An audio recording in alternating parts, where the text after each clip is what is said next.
So in this video we're going to look to install this rear view mirror camera, and it's designed to basically be clipped on top of the existing mirror, which as you can see has seen better days. So if we look inside the box, you obviously get the wing mirror itself, which obviously has a camera at the back and some straps to kind of hold it onto the existing mirror, and then you get other things like a power cable and the instructions. So I bought this here in the UK from a shop called The Range for a bargain $7.99, which I think is pretty good given it's claiming to be 1080p or full HD camera. So yeah, we'll give that a test once I've got it installed and see what it does. So right, first off we're going to need to figure out how we're going to wire this in. I don't really want cables and stuff kind of dangling from up here, so I'm going to try and see if we can get this wired into here somewhere. So yeah, let's get started with taking some of this apart and then see where we go from there.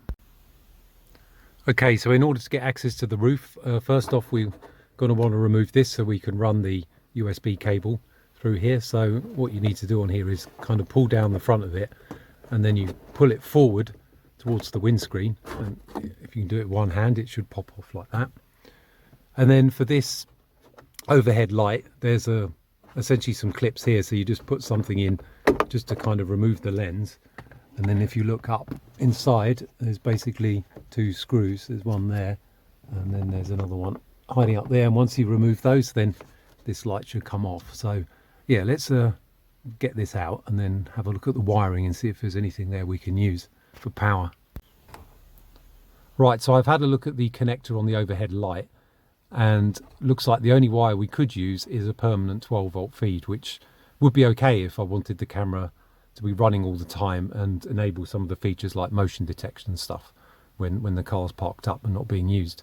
I actually want this to run off a switched live instead, so essentially when the ignition is on, the camera will be running, and then when I switch the ignition off and the engine's off, then it should turn the camera off. So yeah, then it won't be draining the battery and stuff when the car's sitting there not being used. So yeah, it looks like what we're going to have to do is probably run a power cable up something like the A pillar and then connect it up to the fuse box that's underneath the steering wheel. What I'm probably going to do for this is butcher the existing power cable that came with this, and then what I might do is modify this, which is one of these USB chargers which I bought here from Poundland, which is a shop here in the UK, and it cost me, well, surprisingly £1. And yeah, we're going to just take this apart and then connect the wires up to it, and then we can just have it as a USB connection up in the head lining next to the mirror, and then we can just connect it up to the camera using this USB lead.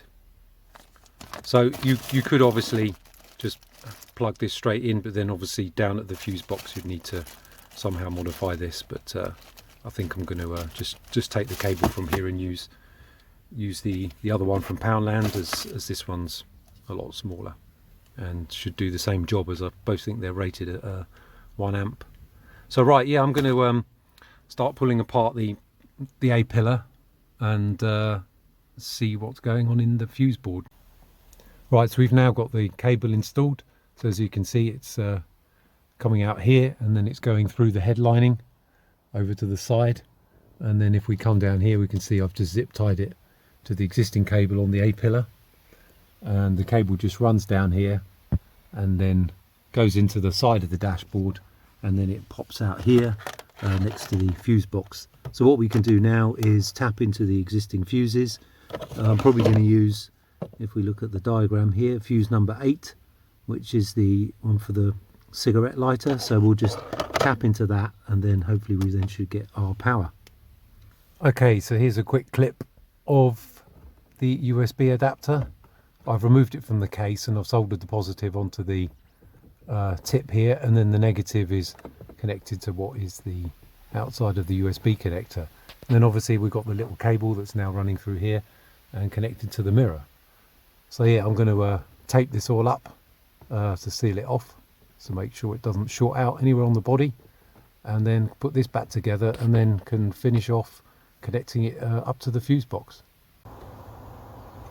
Right, so this is the wiring complete on the fuse box side. So we've got the positive coming into one of these piggyback connectors, which is then going to plug into the fuse number 8 for the cigarette lighter. And then if we look at the back here, the negative is just mounted onto the bolt that's holding the fuse box on, and that gives us an earth that's obviously grounded with the car. So right, we can sort of plug this in now and test that this is all going to work. Right, with the car all back together, we can now test if the mirror starts. So if I switch on the ignition, then hopefully the camera should start. There we go, we get the funky intro music and brilliant. Yep, so you can see the screen there has come up and appears to be working. So yeah, right, we're going to take this for a drive now and then just have a look at some of the footage just to see how good the quality is. Right, so here's some footage of me driving around with the camera set to its maximum resolution at 1080p, and I'm using the microphone that's built into the camera for the audio, just so you get a sense of how good that is. So as well as recording videos, you can also take pictures with it and record the audio.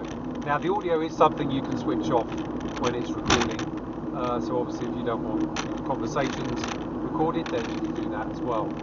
And then on top of that, you've got some other cool features like motion detection if you've got the mirror permanently powered on, and obviously you can do things like replay the videos, etc. So yeah, overall for $7.99 I think it's a bit of a bargain, and hopefully be a great addition to the car. So yeah, I'll put a link to the camera in the description, and I hope you found this useful, and thanks for watching.